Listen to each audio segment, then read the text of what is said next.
promised. Here's the upgraded stuff for Daytona. As you can see, it's got the highway pegs on. We got the lowers.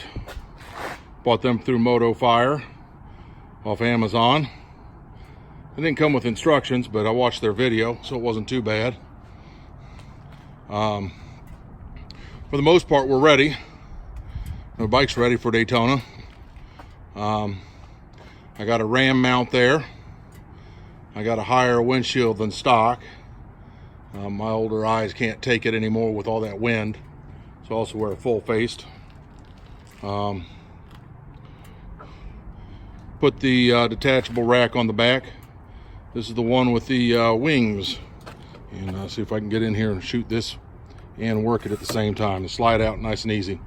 So that means I do have one or two upgrades I want to do before I leave, because I got to get a shorty antenna, because if I put a bag on there and extend that other wing, it'll be in the way.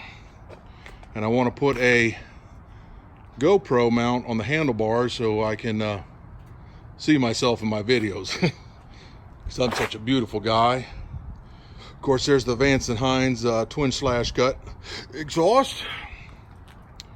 And this is my my 2019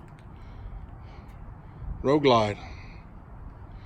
So this has been Mike with M&N Adventures. And again, if you want to see something from Daytona, go ahead and put it in the comments, and I'll see what I can't do.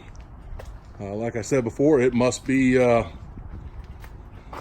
family viewable, otherwise I'm not going to put it on my channel. You have to go to somebody else's to get that stuff, but that's okay. Just hope you come back afterwards. And we'll see you out there. Bye-bye.